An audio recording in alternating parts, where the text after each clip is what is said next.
Hello number ones, welcome back to my channel. This is the Metatron speaking. So we have reviewed a little bit Insider recently, and there was this video that I kind of enjoyed watching about Game of Thrones, but today is about Lord of the Rings. It's from a month ago. I already recognize the Jousting Lord and then Dr. Knindike. So let's see, 30 warfare experts, let's see. Warfare experts rate 13 Lord of the Rings battles for realism. How real is it? Let's go. No flail was ever that big.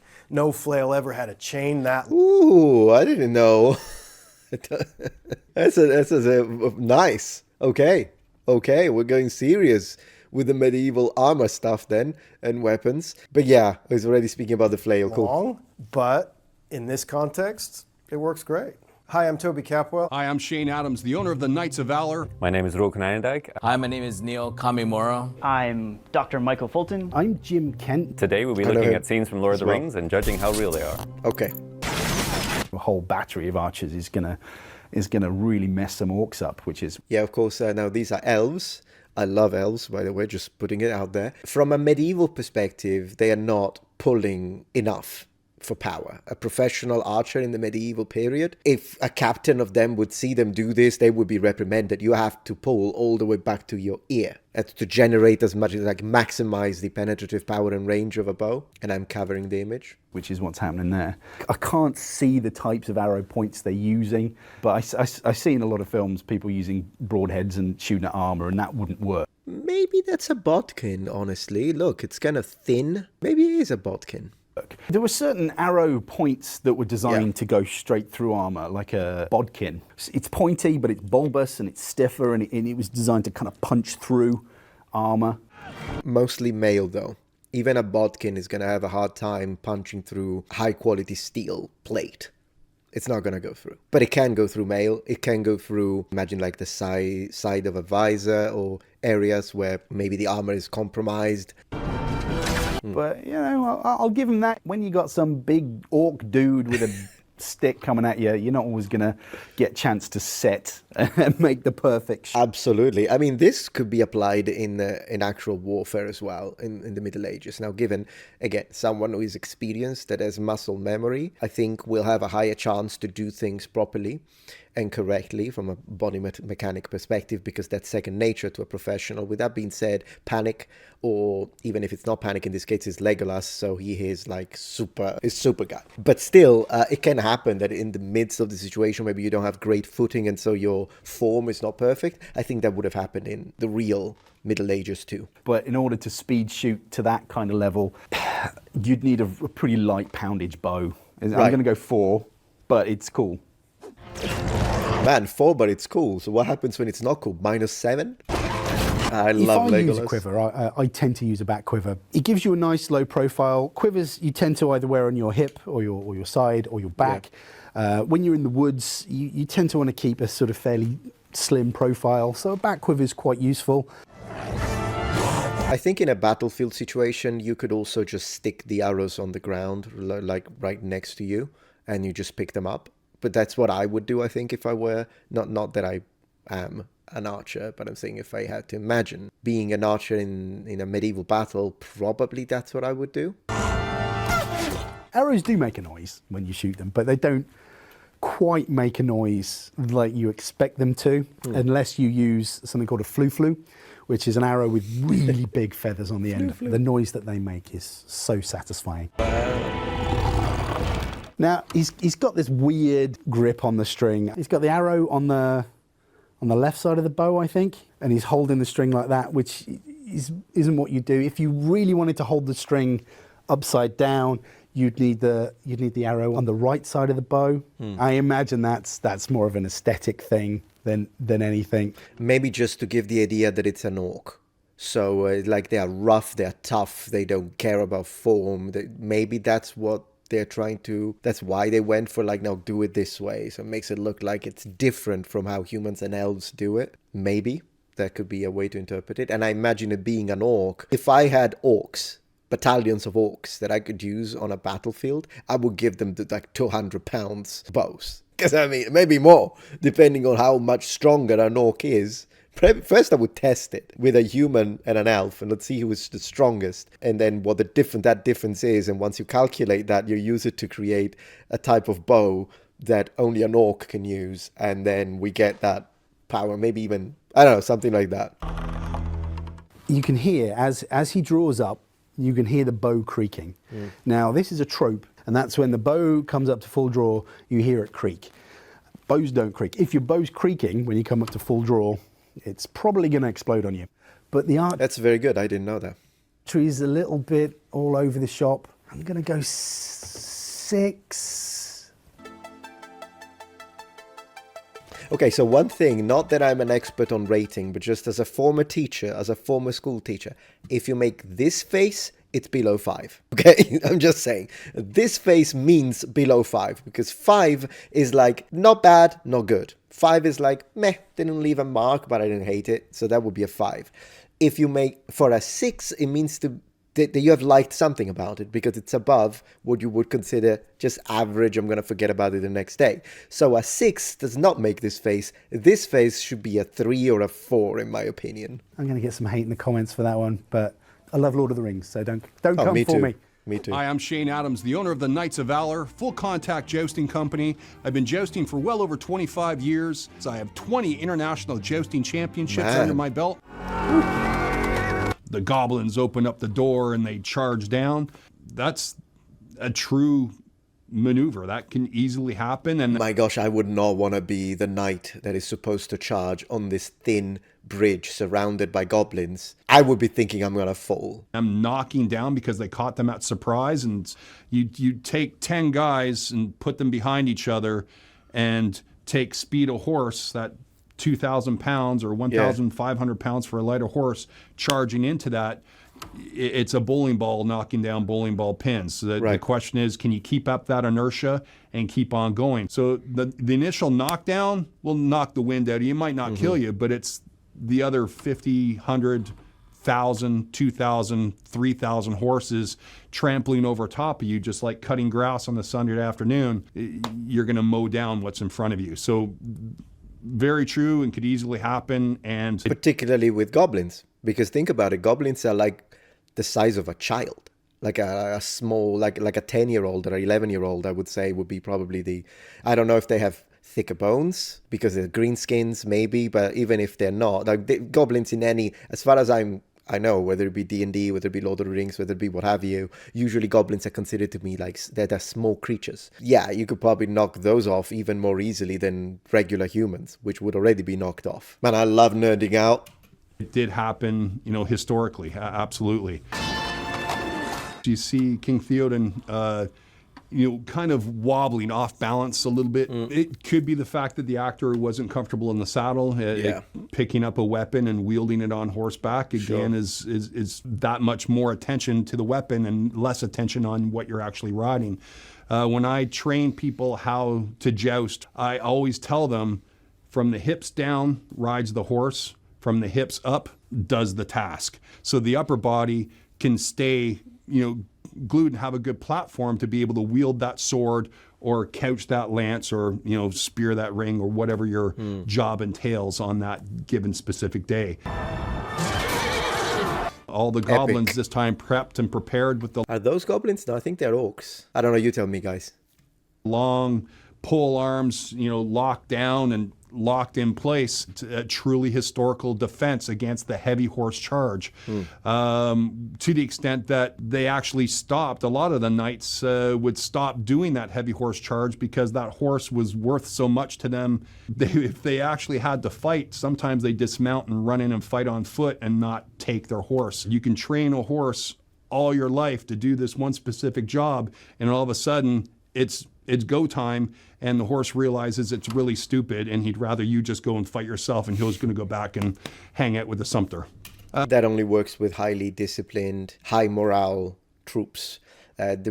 So it's like sometimes I'm not necessarily disagreeing with him, I'm adding a little bit of context because infantry, very highly disciplined infantry is, when they're compact and they stay in their place, they are pretty good at, in theory, at resisting cavalry charges, but the problem is that oftentimes they're not, and it's really difficult to stay in place while the cavalry charges at you. in full armor.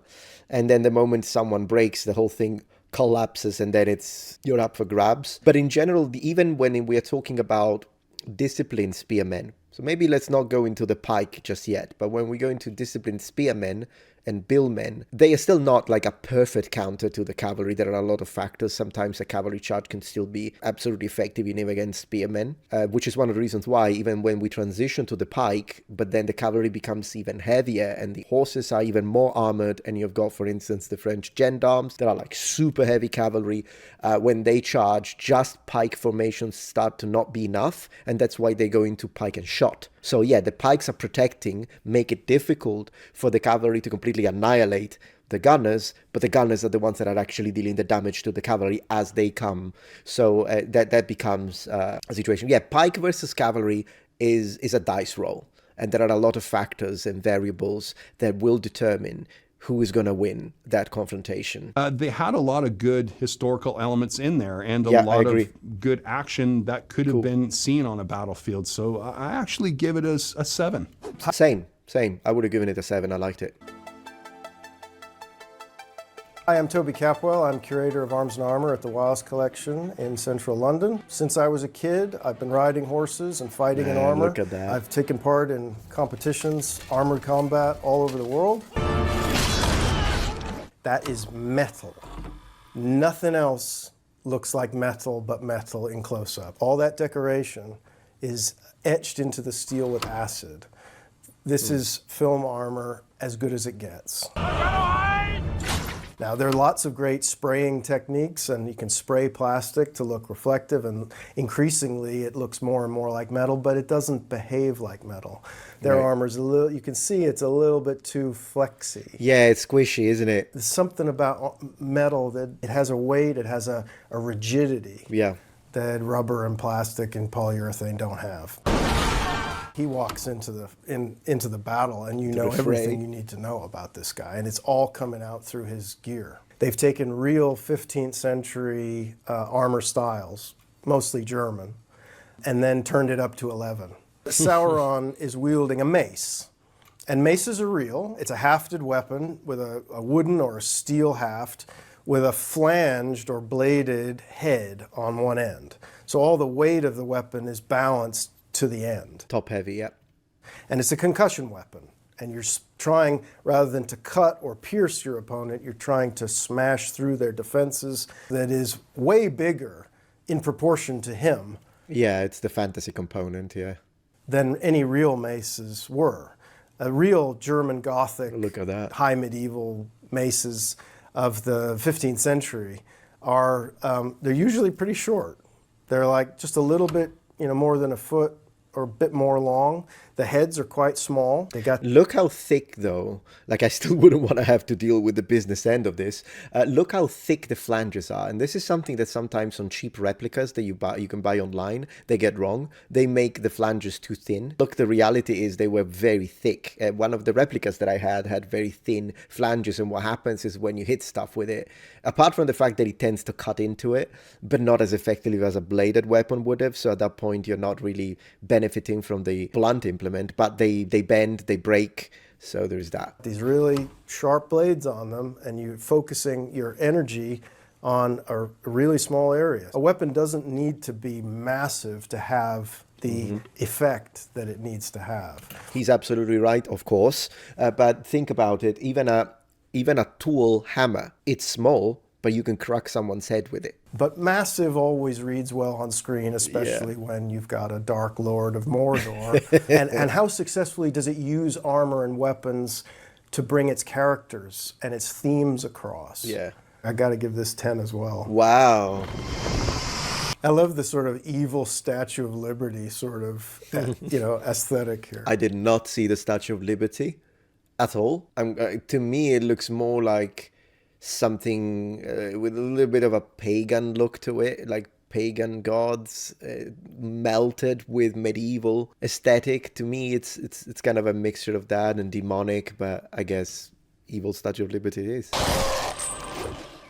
I think the star of that scene is the flail. Real flails are derived from farm implements, the articulated staffs that are used for threshing wheat. And if you have a feudal peasant army and they need to take whatever hurty things are to hand, a flail, agricultural implements are good. It's a staff with just an eye bolt articulation and then another piece of wood.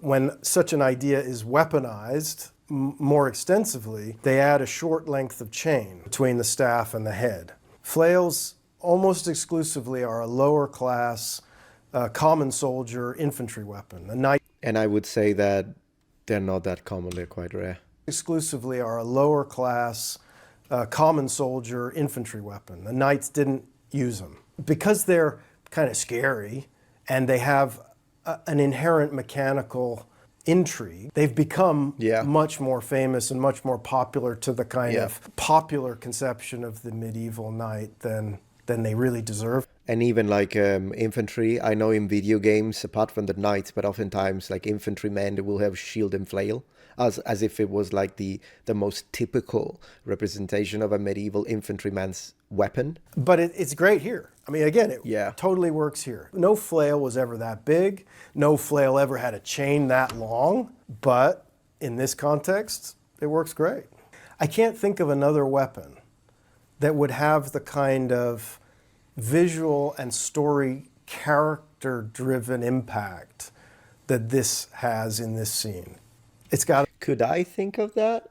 Well, first and foremost, I want to underline that, yes, whenever we see massive anything, it's proportionate to the supernatural strength that the character, demon, monster, humanoid is able to have. So that, of course, needs to be taken into consideration when we look at massive weapons in fantasy within the laws.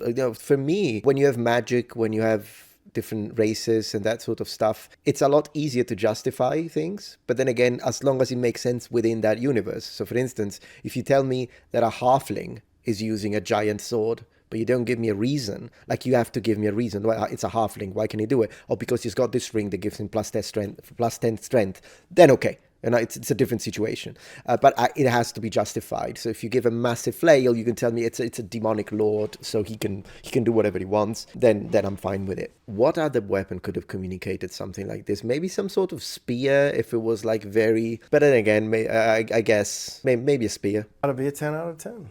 Speak quickly. Yeah, this is a great entrance of a character.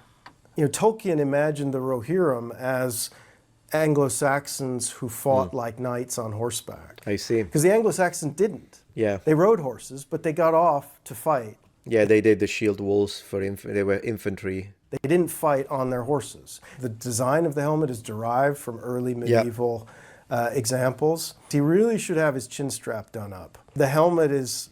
Yeah, it doesn't look like it fits him. The cheek plates should be at least longer than your real cheeks. It's true, yeah, it doesn't fit him. Riding a bit too high on his head. The brow of the helmet, the horizontal edge there, should be right down on his eyebrows to really protect the front of the skull. You want to bring that down as far as it can go. And it can go right down onto your eyebrow. So I'll stick this on, all right? This is one of my own, made for me. Okay? Now you see, that brow is right down on my eyes. And it's sticking out beyond my skull, right? So a weapon comes in, it can't get to me. The skull, it might get there, but that's still safe. Give me your name, horsemaster. Things were often more highly decorated, even for practical fighting, than modern people often imagine. Yeah, even the dwarven helmet kind of suffers from the same problem of being a little too high, sitting a little too high. They're going for armor that looks kind of architectural, like the dwarves build, caves and they work with, rock and it's under mountains and stuff. I actually love that. I don't know why, but it reminds me of Dragon Age Origins. Any of you played that? They're looking for a kind of blocky aesthetic. It's starting to look a bit too much like polyurethane here to me. There's something about metal that it has a weight, it has a rigidity that rubber and plastic and polyurethane don't have. I got to dock them a couple of points here for the fit and the chin strap, but it's still got to be like an 8 out of 10. He loves Lord of the Rings, doesn't it? Man, this is a good video. I want to see Mr. Canine Dyke. Let's go.